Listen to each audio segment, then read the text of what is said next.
and welcome to today's episode of The Memory Keeper. I'm your host, Bram Groen, and today's tale will have you either squirming in your seat or make your mouth water and excite your taste buds. Let's find out.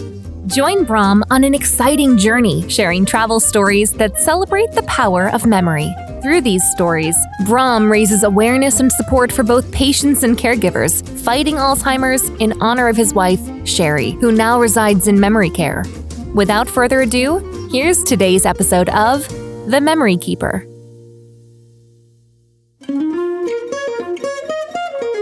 Smoked eel is considered a delicacy in many countries, such as northern Germany, the Netherlands, the Czech Republic, Poland, Denmark, and Sweden.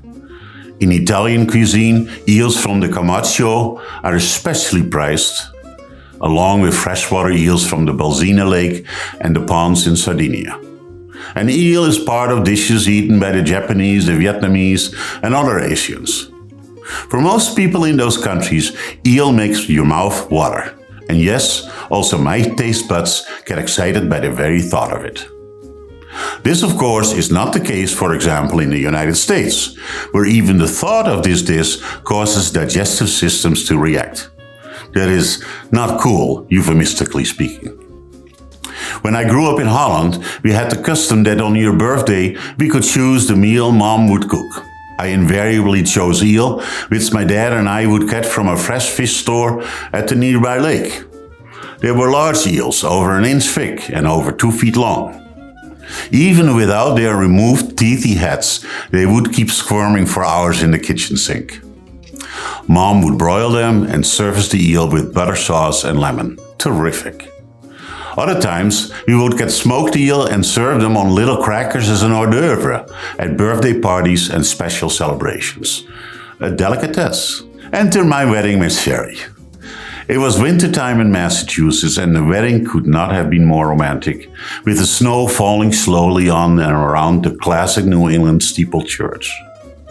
The pews were full of friends and family, which to my delight included my parents, who had flown in for the occasion all the way from Alkmaar, the Netherlands.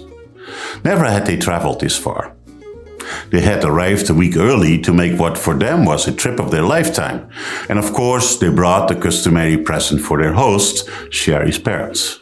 I remember how much they enjoyed their stay, and even with the language challenges, our mutual parents got along very well.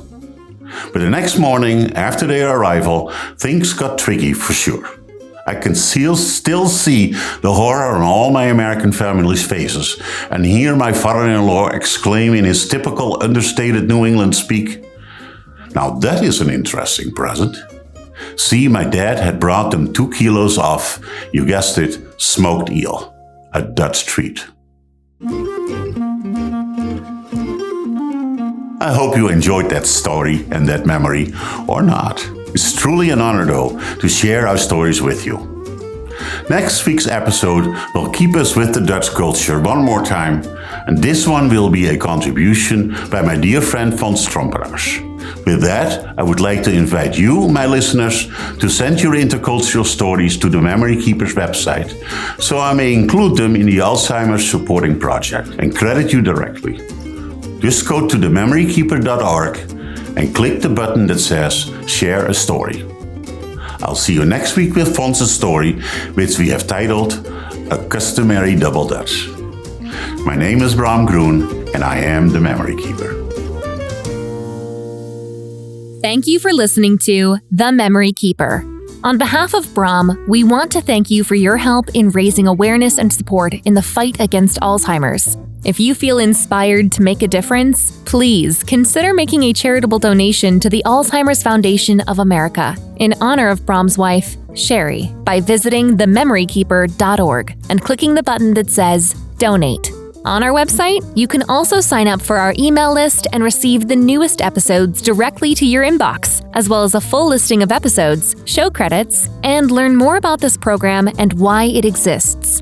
Lastly, if you enjoyed the series, we just ask you to share this episode with your friends and family, as well as subscribe to the show and follow us on social media at Memory Keeper Pod. Together, let's continue to raise awareness and make a difference in the fight against Alzheimer's. Thank you so much for joining us. We'll see you right here next week for another episode of The Memory Keeper.